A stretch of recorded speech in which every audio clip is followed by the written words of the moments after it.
Hey nerds, what's up? After joking around about the Eye of the World cover on my Insta stories the other day and seeing all the funny stuff you guys had to say about the Wheel of Time covers, I decided it was time to channel my hype for the Wheel of Time TV show into something fun. And so today I'm going to rank and roast all of the original Wheel of Time covers. But I also ended up doing a lot of research into the covers and, how Jordan thought of them and the artists, so I'll be sprinkling that throughout. See you after the jump. So if you follow me on Instagram, you'll know that I recently reread Eye of the World for the first time since I first read it 8 or 9 years ago. And I was super nervous to reread The Wheel of Time because it holds such a special place in my heart as the very first adult fantasy series I ever read. And I was so scared it wasn't gonna hold up after meaning so much to me. And so I was just relieved when I read it, and I got the same feelings. I loved it so much. It was like drinking a warm cup of hot chocolate. It was so comforting. It was exactly what I needed it to be, and it made me so excited to keep reading the rest of the series because I know it's gonna be just as good as I remembered. Anyway, the point of that is I love The Wheel of Time. It is a very special book series to me, and so everything we talk about today with the book covers is all in good fun. I think a lot of Wheel of Time fans love to kind of make fun of some of the very 90s Wheel of Time covers, so it's all in good fun today. Before we get into my ranking and roasting though, let's talk about how Robert Jordan felt about his covers. One cover artist, Darrell Sweet, did the cover art for 13 of the 14 Wheel of Time novels, and we'll talk more about him later. It's important to realize that publishers usually choose the cover artist for a series, and this is no difference between Tor and Robert Jordan. I was actually quite surprised to see how candid Robert Jordan was about his covers. I guess I always just assumed that Robert Jordan loved his covers, but I found many quotes that said he had very mixed feelings about them, and a lot of these quotes were very illuminating, so I'm gonna read a couple of them. I am not overly fond of the covers myself. My editor and I fought long and hard to try to make them right, and on those occasions when we were able to speak directly to Darrell Sweet, the cover artist, most problems were taken care of in short order. On other occasions, though, when we had to go through other people at Tor, seemingly endless descriptions of people, clothes, weapons, trollocs, etc. produced either nothing like what I envisioned or something else only close. The second quote is, I chose the theme, that is, and I gave the cover art a general idea of the scene that I want, but then it's worked between him and the art department in New York. I do have some input, and I have managed to get a few things changed to some degree. Rand, for instance, in the earlier books was shown as no more than 5'10" or 5'11", and he is about 6'5" in my eyes. Jordan was particularly annoyed by how short he perceived Rand to be drawn in the earlier covers, which I think is really funny. He definitely fixated on that because it was in multiple quotes. He also said, yes, the monkey girl on the covers is Egwene. So I guess he thought she looked like a monkey. I will give him that. I actually kind of like that he said that because there is a girl on a few of the covers and I'm like, who is that? Is that supposed to be Moraine? Is it Egwene? So, okay, I guess I know it's Egwene now, but he was not complimentary. And a lot of people actually suppressed surprise at the candor that Robert Jordan frequently had in dissing his own covers and what he did not like about them. And so I don't feel bad about this video at all. I don't feel bad about kind of talking about some of the least successful things on these Wheel of Time covers because Robert Jordan was conflicted himself about them. However, he also did say this, which I think is a very important quote to include. I know that the covers are a hot topic for discussion, pro and con. I'd like to point out that I have had no end of letters saying that the reason they first picked up one of the books was the cover. Before we rank, let's also talk about the artist for 13 of the 14 Wheel of Time books, Darrell Sweet. So Sweet is a freaking legend in the sci-fi and fantasy cover art world. He has done so much. His cover art could probably be considered to define a generation of SFF cover art. Beginning around the 70s through the 90s, he just designed almost everything big. I mean, not really, but he has so much work. His art, I think, was really the standard of a certain time period of SFF art. The breadth of his work is astounding. Just look at his bibliography. I mean, he designed covers for small works such as The Lord of the Rings and The Silmarillion, Discworld, Shannara, and those are just to name a few. It's hard to deny that he defined so much of what we see as like classic fantasy art that when I poke fun at these covers, recognize that I'm not poking fun at the artist himself. He is a very talented artist. When you look at a lot of these images, you can't deny the talent that is in them.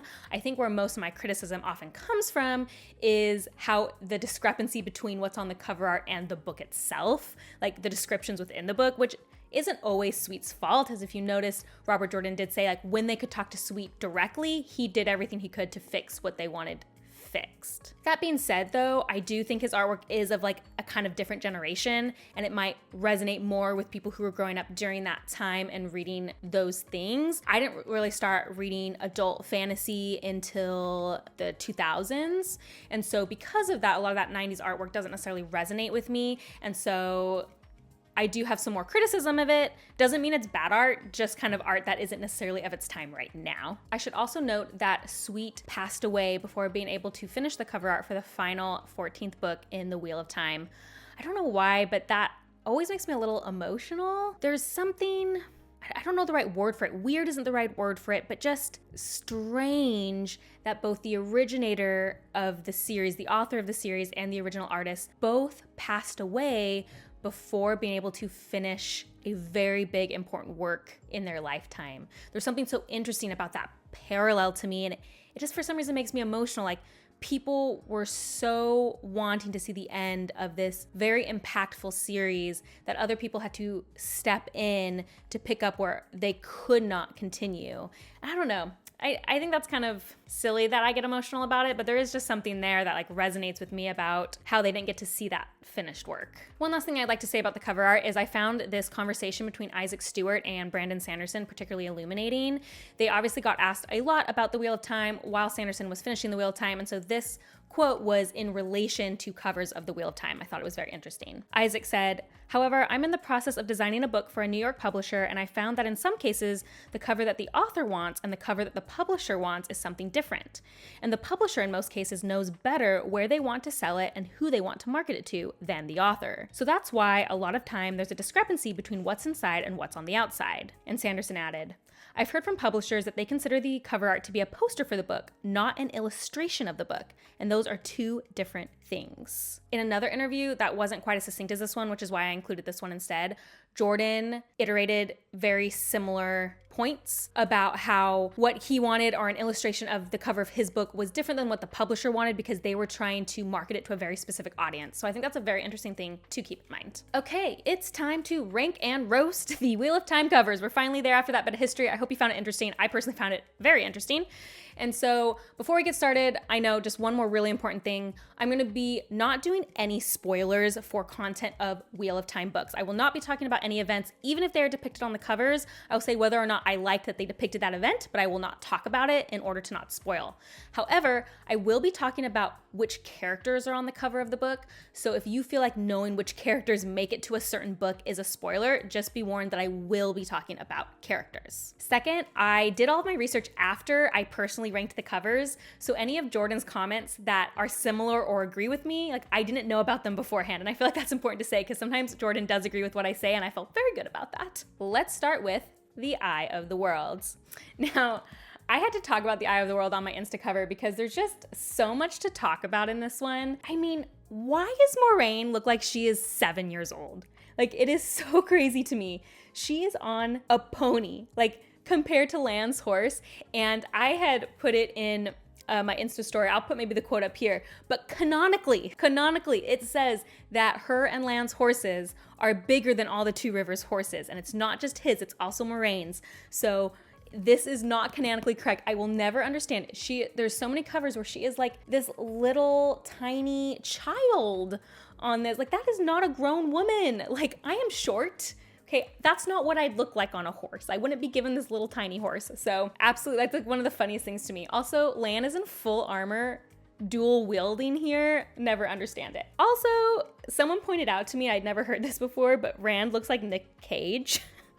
And like once you see it, you cannot unsee it. I'm gonna try to like enlarge it here. But yeah, let me know if you think he looks like Nick Cage. All that being said, as much as I like to roast that, I have to say I actually really love this cover. Like, despite those things, something about the color story of it and that giant moon in the background always fill me with like such nostalgia. Like when I look at this cover, it just reminds me of fantasy. Do you know what I mean? Like, yes, this is high fantasy. This is like an adventure. The color, it's just, there's something about that's so nostalgic. And so as much as I like to make fun of it and to give the whole video away, Eye of the World is my favorite Wheel of Time cover. Yes, it ranks as number one because I can't help just loving it. I can't help like looking at this is what I looked at when I read The Wheel of Time. And so there's just something about this cover that feels so iconic to me that I cannot not rank it number one. Jordan actually had a lot to say about the Wheel of Time cover, so I'm gonna read one of his quotes about it. With regard to the covers, both my editor and I have fought long and hard to get them to be the way that they should be, and obviously with a high futility quotient.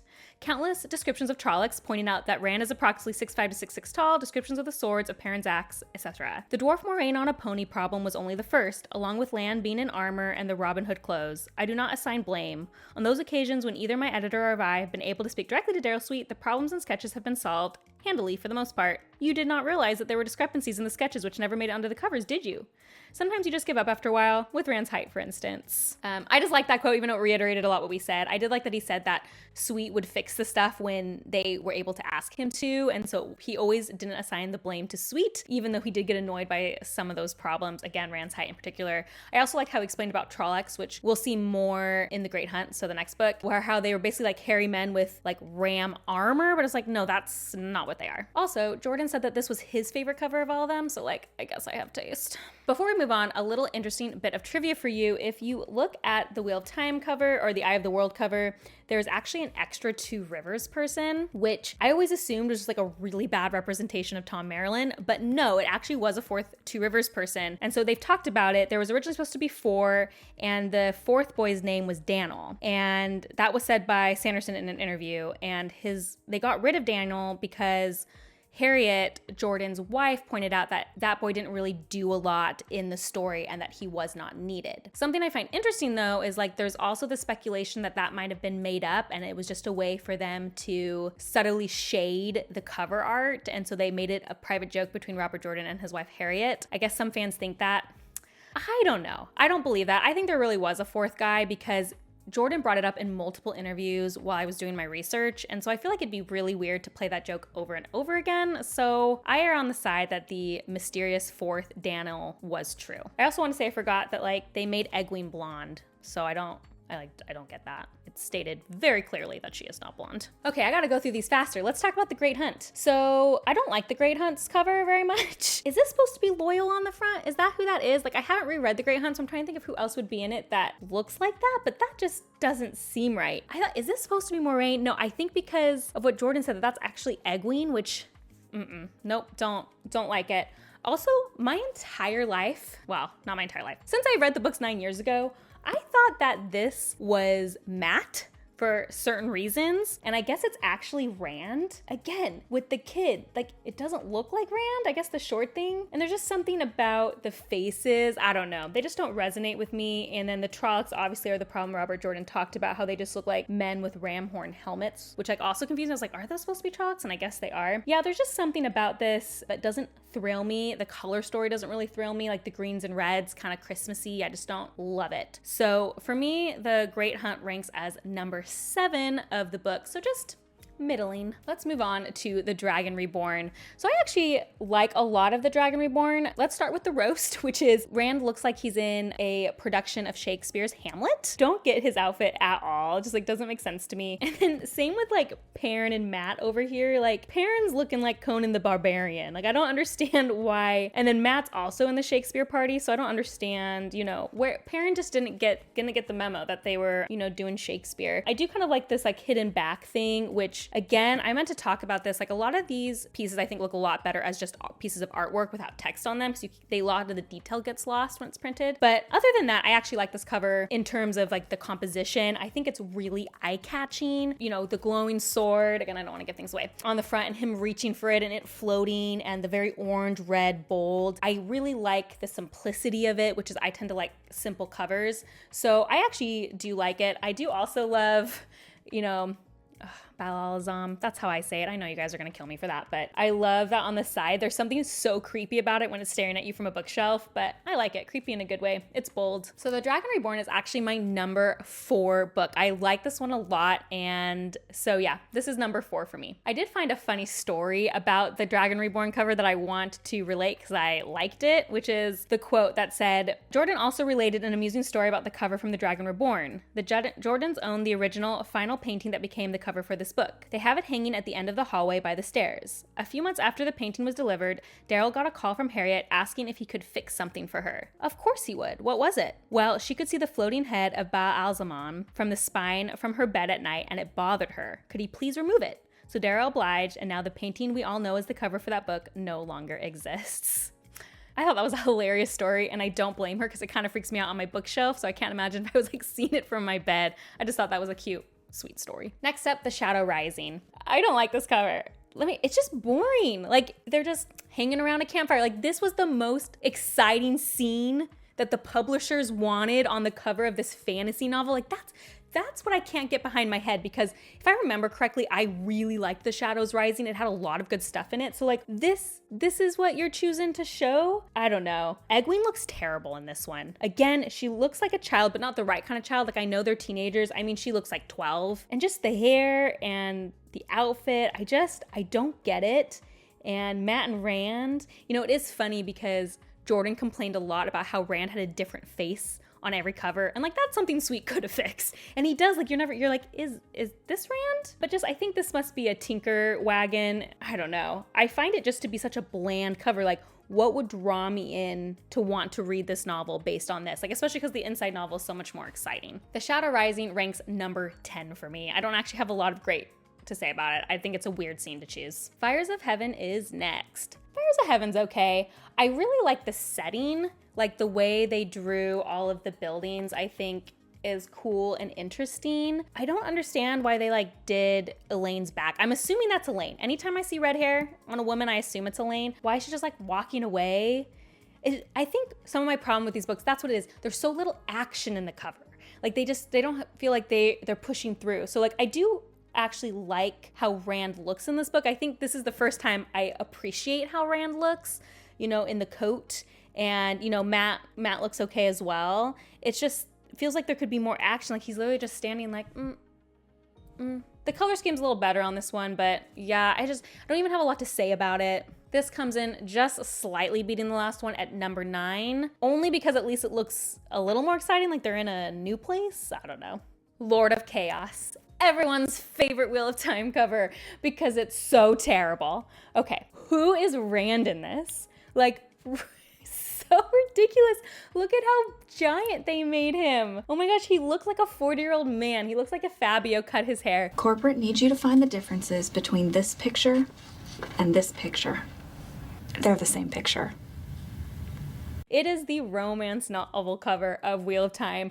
I had someone message me because I talked about this in my Insta stories, and they were like, I was actually embarrassed to be reading this in public because it actually looks like a romance cover. Just how ripped they made Rand, bulky, and then the woman, the Aes Sedai being like, oh, your muscles. That's what it looks like. Look at her face. That's what it looks like.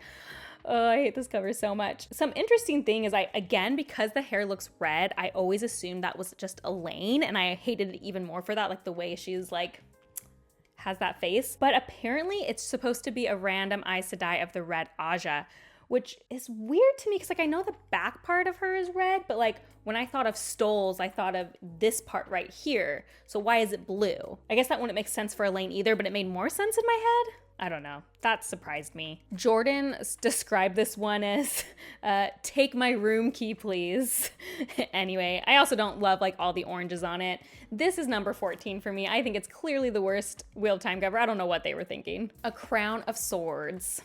Okay, so something super interesting I found out while doing this video. So I always thought I had a bum copy of this. I was like, why do I have this one copy that doesn't match any of my other Wheel of Times? I need to go track down the real cover and not this lame maroon one. Guys, this was the real cover. This was the real cover for A Crown of Swords, and only the online version apparently had the like Darrell Sweet art. According to Jordan, he said, some stores simply won't carry fantasy, so all the books have been issued without cover art to expand the market. This came up in response to the A Crown of Swords paperback being artless. Why we haven't seen any of these others without art, I don't know. So he said that a few times in interviews, and I'm so confused why Tor did this, because this is what, are we on book 6? What does it say? Oh my gosh. We're on book 7 of the Wheel of Time, and now's the time you want to appeal to non-fantasy reader. Like, I'd understand like re-releasing the first book like that, but well, okay. My brain is breaking. Really, you're gonna try to market Wheel of Time to non-fantasy readers. It's so fantasy. I mean, okay, I understand. I think everyone should like read and respect fantasy, but like, so I'm already struggling with the first book, but we're on book 7 of like an 1,000-page per book series.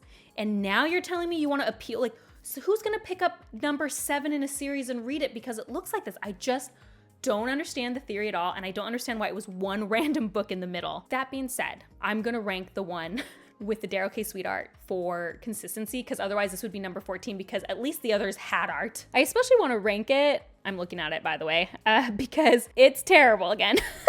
It's such another romance cover. Look at Rand's arm. What? Why? Why is Rand's arm bigger than his head, literally? It is bigger than his head. It is so muscular. It is so bizarre. Like, this might be my own thing. Like, I always imagined Rand as a strong guy, obviously, but because he was so tall, I also imagined him like a little lankier. And so it's so against my thought, but also just like a human body's anatomy. Like, Rand isn't a bodybuilder. It's just so hilarious to me. And it's kind of unfortunate actually, because I do quite like the background. I'm a sucker for blue covers. You'll notice I always rate blue covers higher. I like, blues and purples on covers. And so I really love the depiction of this location in the book a lot. But Rand literally ruins it so much. It just cracks me up. So this is ranked number 11 for me, definitely at the bottom of the pack. Okay, now on to the Path of Daggers. One thing I noticed about the Wheel of Time, and I'll maybe at the end kind of put some comparisons, there's just a lot of covers with people on horses on them. And I don't know why they chose to do that, because when I think of Wheel of Time, the scenes that come to mind don't involve horses a lot. Like, there are so many other interesting scenes that don't involve horses. I wonder if this was like a time period thing where like fantasy has to be on horses and battles. I don't know. It's just like kind of, it makes the series seem more uninteresting than it actually is. I think them being on horses for the first book is very representative, and I think that was a good choice, but the other books kind of surprises me. That being said, I actually quite like the Path of Daggers. I actually don't have much to roast about it. I like that it actually feels like an action sequence. Rand looks great, I think, on the cover, with his sword and on the stallion, and the, flags are really eye-catching with the storm. I love the back with the broken statue. And in fact, I looked up all the artwork, and this is a piece of artwork is stunning. It's probably my favorite as just artwork itself, not as a cover, because the colors are so vibrant. They didn't really, translate as well as they could have even to this, but the purples and the red together, I really like this cover, actually. I think this is one I just have very little to roast about. So this is ranked number 3 for me. It's very high. I actually quite like this cover. Oh, a couple things from Robert Jordan about this cover is someone asked him, do you feel that the cover for the Path of Daggers is accurate or inaccurate of the things inside, considering some of the past artwork? And Jordan said he thinks it's much more accurate than most of the previous covers. So I wonder if that's why I like it so much. He felt it was accurate, although he did call this one the Elvis cover.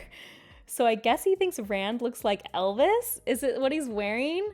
Let me know. Does Rand look more like Nick Cage in Eye of the World or more like Elvis here? I'm asking the important questions. Winter's Heart. Okay, now we get to the problem of any time Darrell Sweet draws Perrin.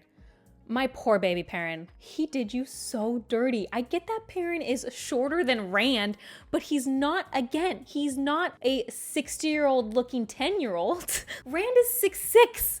Perrin was probably like 6 foot. You don't gotta do him dirty like this. For some reason, whenever I see Perrin on this cover, it reminds me of the the guy from The Lion, the Witch, and the Wardrobe. I can't remember his name. Dang it. I'm gonna put a picture in his name here. It's just like not coming to me. That's what he reminds me of. Like, oh, Mr. Tummis? That's what it is, I think. The faces in this one are just so bizarre. Like, I hate Perrin's face. Who is this? Is this Fail? Maybe? I don't like how her face looks. I don't like how any of these faces look. I just don't get it. The color is okay. I kind of like that it's a winter one. It is Winter's Heart. We haven't had a winter one before. Again, just like people on horses. Like that was the most interesting thing out of this book was people on horses. Yeah, I just don't get it. Winter's Heart ranks number 8 for me. So just like slightly on the lower half. Like the color stories are fine, but I don't get it. I don't get Perrin and I don't get the horse thing. Crossroads of Twilight. Despite, in my opinion, this one probably being the hardest book to get through just for content. This book, okay, first of all, this book again, we're on horses. This is the 3rd book in the row. We're all on horses. Like, I don't think we're on horses that much in this series. Like, am I really gonna forget this? Like, there wasn't anything more interesting. Matt looks okay. They definitely don't look 17, but I think, or 18, 19, whatever they are at this point.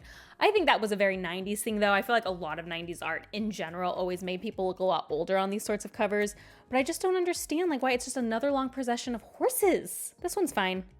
I don't hate it. I don't really love it. I don't feel much about it. And the sad thing about this is it ranks number 6 for me because not really disliking it is enough apparently to qualify it in the top half. Next up is Knife of Dreams. Perrin. What did they do to Perrin? He is a teenager. What? Is this not Perrin? I've always assumed it's Perrin. Please let me know in the comments, but like, he looks like a 40-year-old dude. Oh, it's not. He looks like a 40-year-old dude. I will never get over it. In fact, I can't even look at anything else in this, the maps or whatever, because Perrin looks so terrible. And this guy looks really shifty in the back. Look at him. He's guilty. He's a guilty guy. One thing I did always like about this cover, other than the fact that I hate almost everything about it, is I liked the guy here, and you can tell what he is because of his pin. Trying to avoid spoilers. I did always like that detail for some reason, that was there. I don't know why. This one ranks number 13. It's my second least favorite just because of the Perrin slander. Like, I just don't understand it. Something that was interesting is that Darrell Sweet actually talked about how Tor frequently asked him to make changes to the art to suit the needs of the cover layout. For example, he was asked to make the figure of Perrin on the cover of Knife of Dreams shorter. As you can see by looking at the cover, if Perrin was the proper height, the text would cover part of his head. So this, I don't like that, not entirely Sweet's fault that he looks so short. And so that's interesting. We're actually going to notice that problem on another book. It wasn't explicitly said that that was a problem, but now knowing that they asked to make Perrin shorter on this cover, I'm convinced it happened on another cover as well, and we'll talk about that. But yeah, I just hate the way Perrin looks on this. Okay, A Gathering Storm is next. I didn't realize it came so soon. This is the cover I'm talking about because Rand's hand drives me insane in this novel. Look at how short it is. What?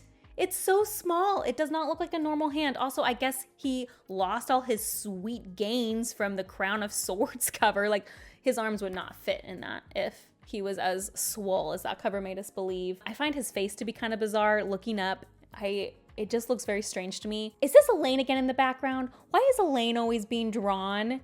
Again.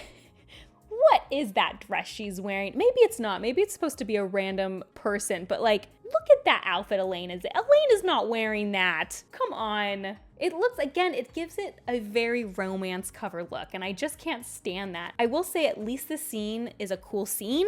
Like, this is the kind of scene you would illustrate from a book, I feel like, because that was a very memorable scene to me.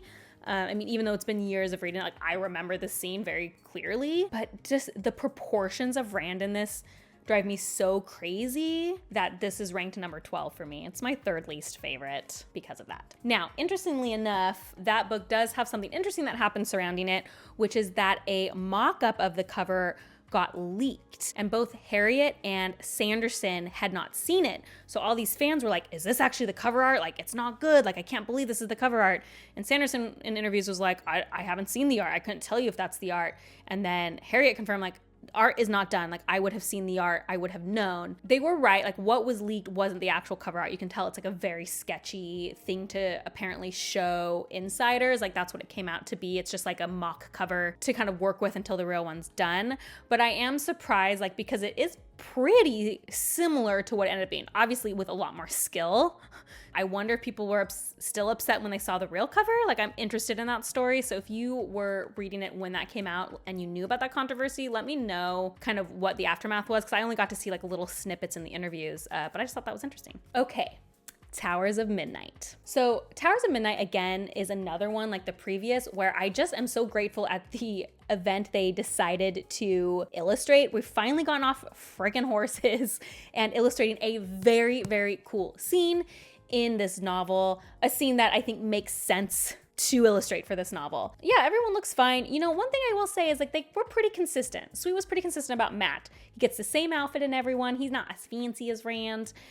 He looks pretty much the same. So I like that. There looks to be action. I think it's, you know, a somewhat, you know, exciting cover. I think I'd want to read it, and I think people at least look like what I might expect them to look like. So Towers of Midnight ranks number 5 for me. I think this one is decent. And finally, the last book, A Memory of Light, which was illustrated by Michael Whelan, who is another extremely famous fantasy artist, but just more on the modern side. So I actually don't have my mass market paperback of A Memory of Light, which is a long story that I won't include in this video because it's too long. Maybe I'll talk about it on Instagram. But A Memory of Light, I really love this piece of artwork.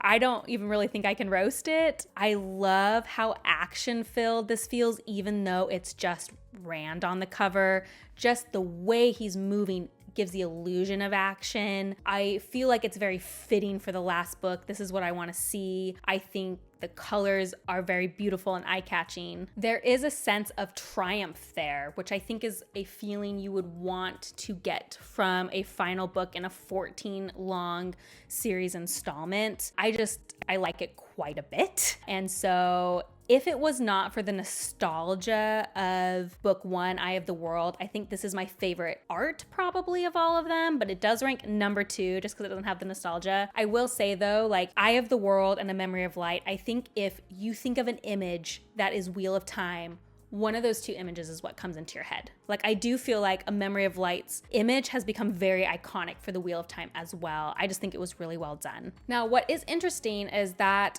Darrell Sweet had done a mock-up for the cover before he passed away for A Memory of Light. And so we actually do have the mock-up, which I thought would be interesting to look at. I was actually very surprised that Michael Whelan went in a completely different direction. For some reason, I assumed that he would have maybe just like taken the idea and ran with it, but he did not at all. So looking at this original one, I find it very interesting. My opinion on it is I think this would be one of my top covers if it was for a different book. I think it is a very weird choice for the final book, mostly because Rand is not on it. I think it is awesome, the idea of having a cover that featured Elaine, Avienda, and Min. I love the idea of that, of them together, and I absolutely love the Cedar Cedin symbol and how that is done. I love it. I wish this was just a different cover. I want to be careful here. I want to be respectful, but I do just love the final cover more because Rand needed to be on the final book cover, I feel like. I understand that the Wheel of Time spans so many characters, but it is ultimately about Rand. And so I'm glad he made it onto our cover. Although, like I said, this cover, even in mock-up, would probably have scored pretty high on this, just if it was for any other book. Okay, we made it. We ranked and roasted all 14 of the Wheel of Times, and here's my final ranking if you want to look at it. I obviously want to know if you agree with it in the comments below, or if, like, I'm particularly interested if I really ranked one book super differently than you, like if my least favorite's one of your favorites or my favorite is one of your least favorites. I want to know. Also, let me know anything I missed in roasting these covers that you would like me to know about. I thought for fun we could do just really quickly some bonus books. So we actually have New Spring, which is the prequel. It's people on horses again, guys. I don't have a lot to say about it. And just Moraine. Again, Moraine's my favorite character of the Wheel of Time, so I feel particularly harmed when she always gets this weird small pony. I don't really get it, to be honest. I also have To the Blight, which is part 2 of Eye of the World. This is like, I guess they split it up into 2 to appeal to younger readers. I just found out about this recently when I saw it at a used bookstore and I was like, what in the heck is this? So I picked it up. I don't have the first one, so forgive me. I guess I could look it up. The second one, I actually really like the cover. If I was ranking these within my regular rank, this probably would have ranked like 4 or something. They're on horses. They are on horses, but there is some action. They're not just idly sitting on horses. Like, I love who I assume might be Perrin, or maybe, oh, actually, that's probably supposed to be Rand. Like Rand and Egwene, the way they look on this cover, just like so in action, so in motion. And you've got Moraine, who looks a normal height as a miracle and a normal, like her age, you know, blasting fire. And you have Lan in the background who looks to also be in a more appropriate outfit. So I actually really like this cover that I guess was advertised to younger people, so I don't know what that says about me. I don't know if this is Darrell Sweet now that I'm thinking about it. Oh, cover art by Charles Keegan. Look, this is a different cover artist. Maybe that's why I like it. Charles Keegan. I haven't done any research on him, but maybe I will add something here if I find out anything interesting about him.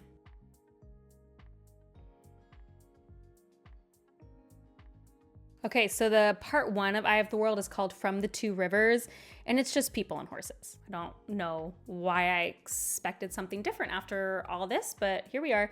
I will say, I think together it's kind of cool because you've got like Rand and Egwene being like calm on the first cover and then in action on the second cover, so I can see how they mirror each other. So like, I'm okay with it. But again, just let's get off the horses. Okay. That actually concludes my ranking of the Wheel of Time. I hope you found the history that I looked up as interesting as I did. I actually ended up going down a deep rabbit hole because I was so fascinated about kind of what happened around these cover arts and what Robert Jordan felt about it. Made me want to look more into other cover artists of books that I really enjoy. But I'd love to know how you feel about the Wheel of Time covers. Do they hold a ton of nostalgia for you? Or do you feel like some of them are just so bad? Do you know anything else Sweet has illustrated that meant a lot to you? Just very interested on your opinions. Was my ranking good? You let me know in the comments. And as always, if you like these sorts of videos, please like and subscribe. That is the best way to support me. And if you want to see what I'm currently reading or just chat with me about random stuff, the best way to do that is through Instagram at bookborn.reviews. I'll see you next time. Bye.